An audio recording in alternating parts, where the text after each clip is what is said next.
the idea of him quitting altogether, just dropping out of politics, did occur to me, and I was a bit like, oh! The fact that they are kind of limply standing aside and calling this a bit of a circus, surely that gives the lie to a lot of those claims that were being made about it. Basically, a talking bin is one of the major talking points. This part of Prince Harry's crusade against the press has drawn to a close. I sort of feel sorry for him. Not only did he lose, he was, let's be honest about this, utterly humiliated. These plans, which were unveiled recently by the Labour government to boost public service media. And they want to sort of go back to a time when the major networks were in charge of who knew what. I think it's brilliant. I don't think anything could go wrong. I think basically government needs to start censoring speech even more. Hello and welcome back to the Spiked podcast. I'm Tom Slater, editor of Spiked, filling in for our own Fraser Myers, who's on holiday this week. But I'm delighted to be joined by two very special guests to get to grips with what's been a pretty big week in the news. I'm delighted to be joined by Francis Foster from Trigonometry and the author of the new book, Uneducated. How are you doing, Francis? Very good, Tom. Pleasure to be here, mate. Well, I say here, I'm in my flat, but you know what I mean. Exactly. It's far too hot to have us all in the same studio under the lights at the same time. But it's great to have you with us. It's also great to have Nick Tyrone, the writer and author of the book, The Rise of Reform. How are you doing, Nick? Very good. Lovely to be here. So while we're on the topic of reform, gentlemen, should we talk about Nigel Farage? This week he made the biggest political gamble of his career, some might say, when he announced that he was going to step down as the MP for Clacton and fight a by-election. This, of course, is in the shadow of a lot of scrutiny which has been coming his way because of donations that have been made to him before he was an MP by crypto billionaires and this ongoing ethics procedure which has been started. Nick, just to start with you, what did you make of this call for a by-election? Of course, at the current state of play, none of the other parties are going to contest it. It's going to be Farage versus Count Binface as it currently stands. So on the scale of this being a genius gamble to a bit of a farce, where do you stand on your measure of what Farage has done here? Well, I have to say, before, when he said he was going to make a statement about his public life at 2 p.m., I have to say, as someone who has an upcoming book on reform, the idea of him quitting altogether, just dropping out of politics, did occur to me, and I was a bit like, oh! So I was just a bit relieved when it was just another twist and turn of the reform story, which is he's called a by-election. It's clear why he did it. I get the reasoning. A few of us had sort of actually talked about it in the hour leading up to his press conference. So I wasn't that surprised, actually, when he said it. I don't think they wargamed the idea that all the parties would drop out. I think that makes it much more difficult for Farage. But what I would say as well is I think that the establishment, if you like, the left-leaning press, etc., you can already see they're probably going to over-egg their hand, because I think that the way they've jumped on sort of bin-face mania, he was on Newsnight last night, and I think the whole bin-face thing is going to get really tedious very quickly, even for people who are sort of inclined towards that sort of thing, shall we say. So I think one of the things is, I think if Farage can just keep being positive, spend a lot of time in the constituency, he's probably going to get 80% of the vote or thereabouts. I mean, I'd be surprised if he got less, to be honest. It isn't just Binface now. Other people are coming in. Piers Corbyn has decided, if Piers Morgan was running, that really would be something. No, Piers Corbyn is running. So yeah, it's going to be a bit of a freak show, but I guess the best way I can describe it is the by-election is going to be a joke, right? Farage can be in on the joke and ride the wave, or the joke can be about him, which is clearly what a lot of people in the mainstream media want. Let's see how it plays out. Francis, to bring you in here, when Farage made his address from Reform HQ, he very much posed this as a question of the people against the establishment, that it shouldn't be down to ethics processes to decide who is the MP for Clacton. It should basically return to the people. Do you think that's going to resonate with voters in Clacton and people who are kind of leaning towards reform across the country? Well, look, Tom, I think this is a very, very, very high-risk gamble that Farage is embarking upon here. The coin is still in the air, and I'm going to be honest, I don't really think anybody knows which way this is going to go. I don't think many people would actually have predicted none of the major parties, including the Greens, fielding a candidate. I thought it wasn't beyond the realms of possibility that neither the Labour or Conservatives of this world were going to field a candidate. I did think actually this might have been the opportunity for Zach Polanski to put the Green Party right at the forefront of the conversation and field a candidate, and then marketed them as the anti-Farage candidate. I thought that would have been quite a savvy move by the Greens, in fact. So the reality is nobody knows the way this is going to play out. But the way it's turning out, this could potentially blow up in Nigel Farage's face. That is not that is not, how can I put this? With all the possibilities open, could very significantly happen to him. Mm-hmm.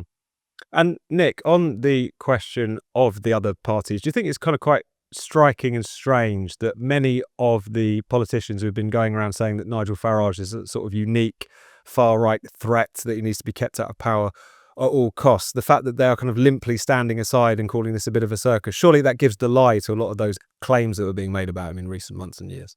I think the behavior of the other parties is very strange. I completely agree with Francis 100% on the Greens. I think it's a real spurned opportunity for them.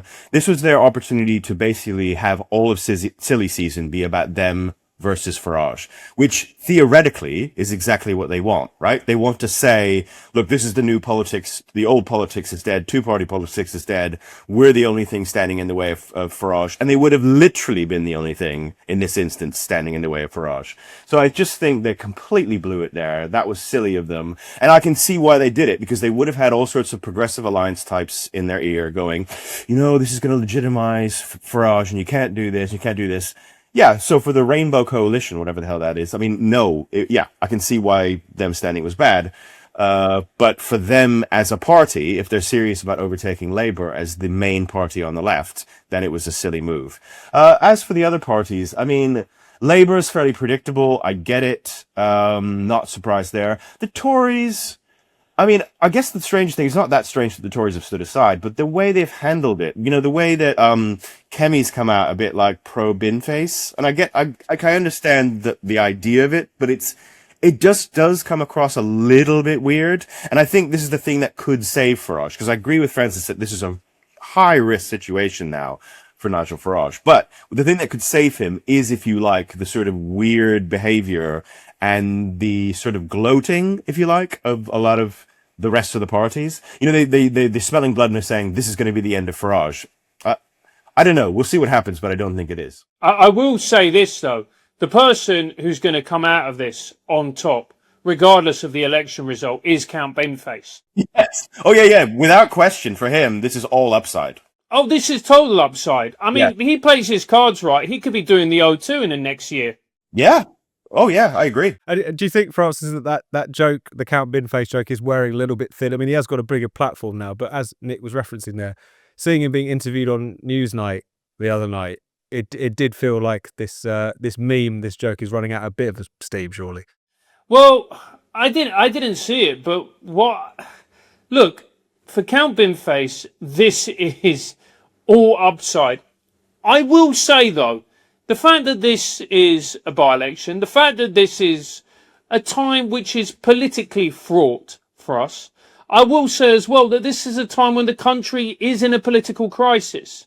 I think both everybody, it doesn't matter what your view is, what side of the political spectrum you view yourself on or you identify as, and the fact that basically a talking bin is one of the major talking points in our political climate, it's a pretty damning indictment on where we are as a country, isn't it? Or am I just a po-faced, miserable, middle-aged man? No, I don't think so. I think it's also just the lameness of it that has now set in. But Nick, before we move on, I thought it would be worth us three talking about what sparked a lot of this in the first place, which of course was the revelations many months old now that there was this £5 million donation from Christopher Harborne, this crypto billionaire, to Farage ahead of the 2024 election. Farage claims this was to fund his personal security, and had a lot to say in his address about just how under the cosh he has been, how threatened he has been over the years. There's been more recently these revelations about quote-unquote Posh George, this young acolyte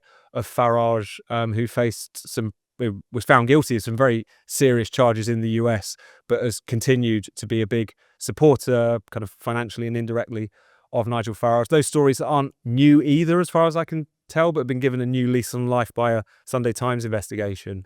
Do you think those stories are going to continue to dog Farage? And what do you make of the substance of them, that they supposedly point to the leader of reform being almost uniquely corrupt in our political spectrum? Well, I don't think Farage is uniquely corrupt. I think that is, I would disagree with that. But also, in researching the reform book, I mean, one of the things I found was, how much there is of reform beyond Farage. I think to a lot of people in London, in the mainstream press, it's like, it's just Nigel and that's it. They're actually quite embedded in certain places. However, having said that, if Farage was going to leave now, or really before the end of 26, I think it's premature. And that might start a whole series of things that would be, that might lead to the whole reform thing unraveling.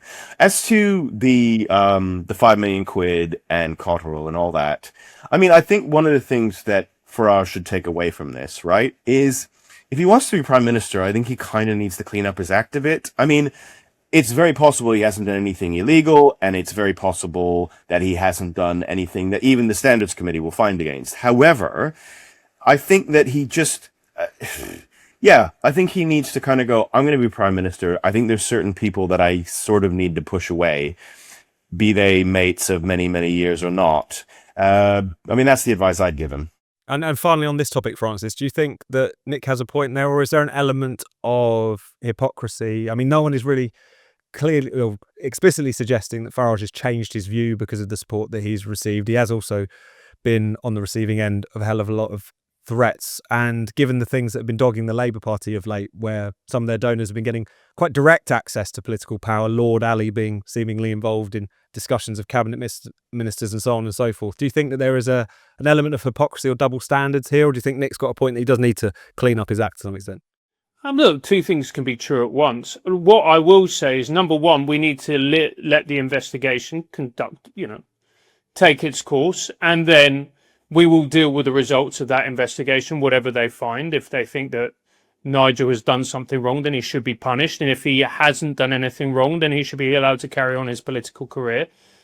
I also think as well that, those who, shall we say, live in glass houses shouldn't throw stones.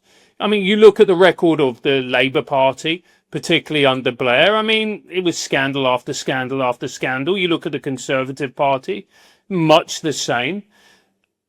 What actually could happen is, in the eyes of the ordinary voter who is looking at Farage and isn't firmly on the reform train and is a floating voter, might this be the thing that pushes them over to another political party because they see him as being a sleazy candidate, even if he hasn't done anything wrong within the eyes of the law and all the rest of it? We don't know.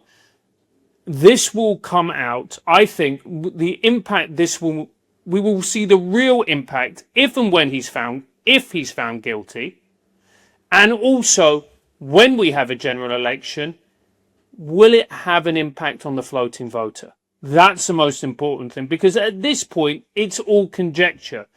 And if I was in either Labour or Conservative or Green, I would be very careful about pointing the finger, knowing that there is a lot that my party has done which could be seen to be, at best, a little bit on the dodgy side. I agree. One thing I want to come in on with Francis was saying about the floating voter, I think that's absolutely key, because I think he's probably got somewhere between 20 and 25% of it's a solid reform vote. But in order to be even the largest party in a hung parliament, a reform are going to need probably 4 or 5% from somewhere else. Now, that's not much, but he needs to convince some, probably Tory reform floating voters. And this is the kind of thing that I think puts that type of voter off.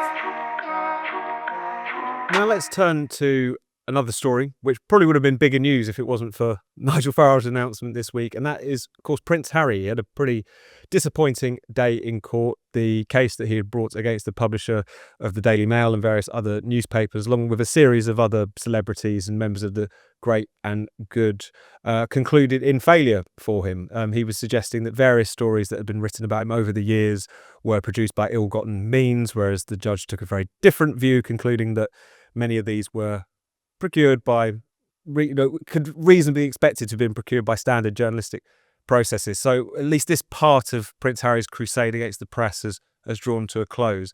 What have you made of this, Francis? Do you think this is proof that maybe this was all about just his anger with how he was being reported on, rather than actually any particular malfeasance that might have taken place there? Well, let's look at the facts of the case. The facts of the case are Prince Harry lost.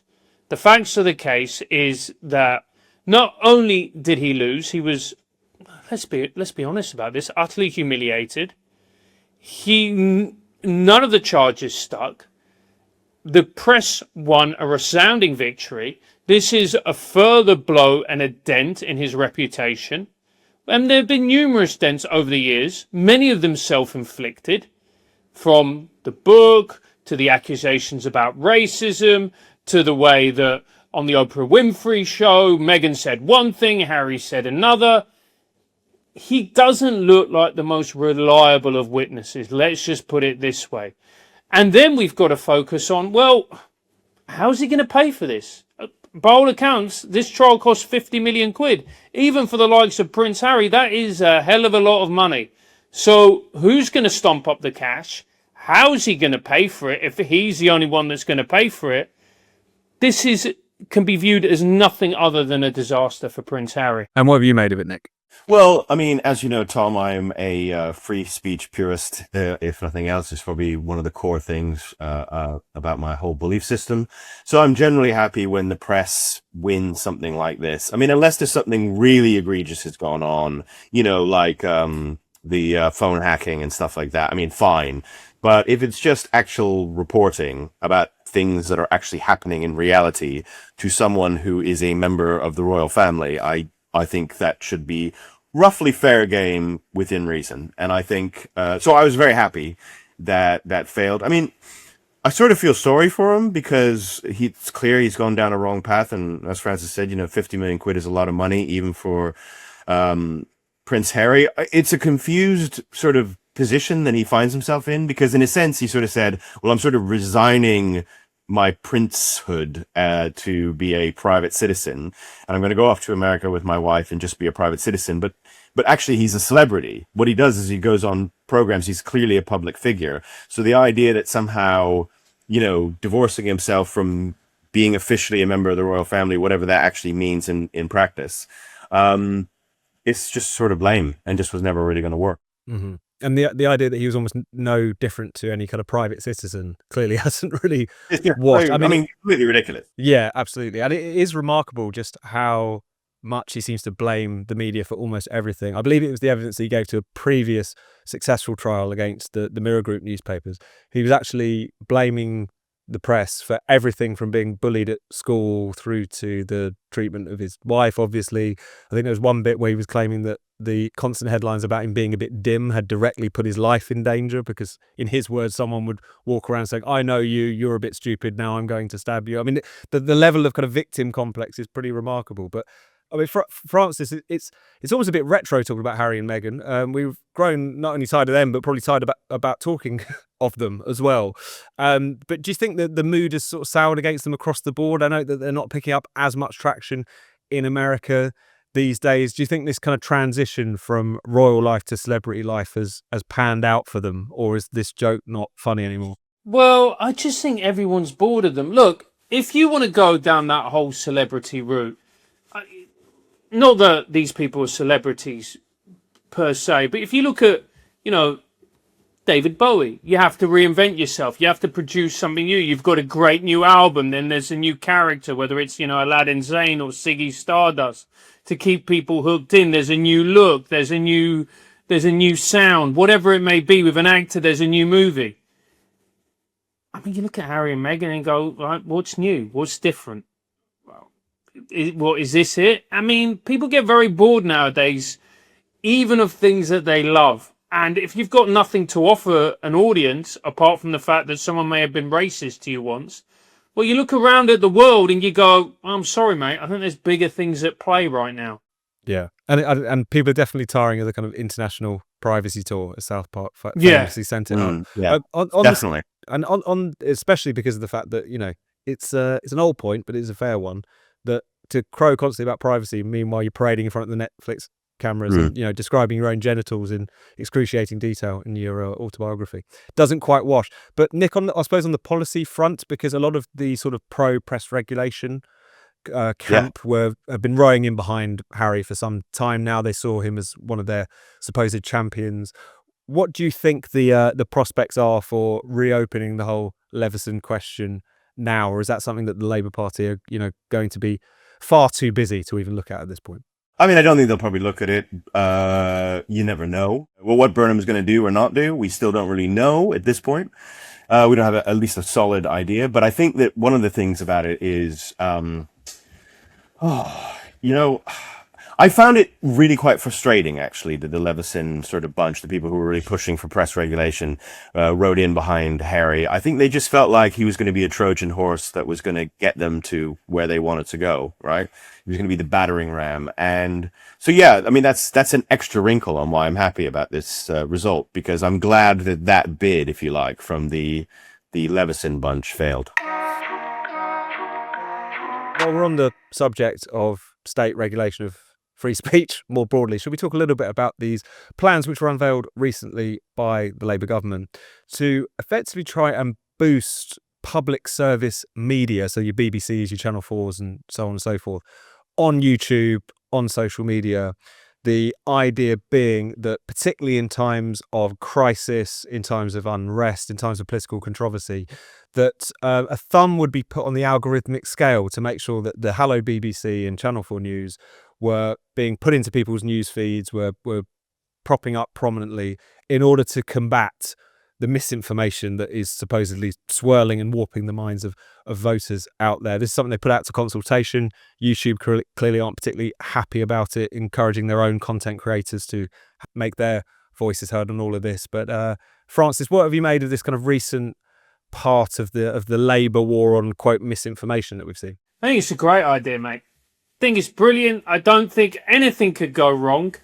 And I think I think basically government needs to start censoring speech even more.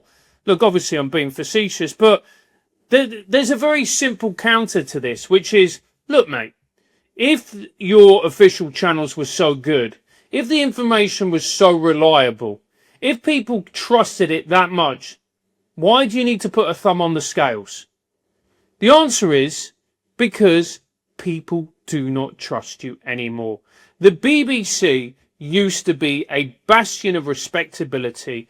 What the BBC said that you felt that you could trust. That is no longer the case. And that, I'm afraid, is the BBC's fault and the BBC's fault alone. And I'm not one of these people who's on the right and enjoys bashing the BBC. I loved the BBC. I thought the BBC created some of the best programming ever.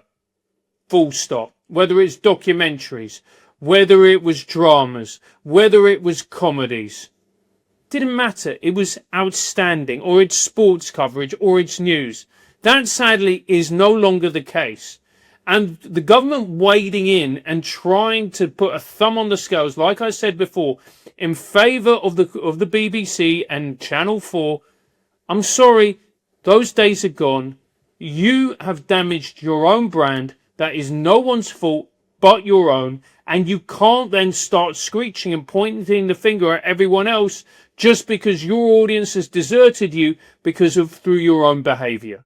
What about you, Nick? What have you made of this? I mean, obviously, I am completely against it, and I don't like it at all for a lot of the reasons that Francis elaborated upon.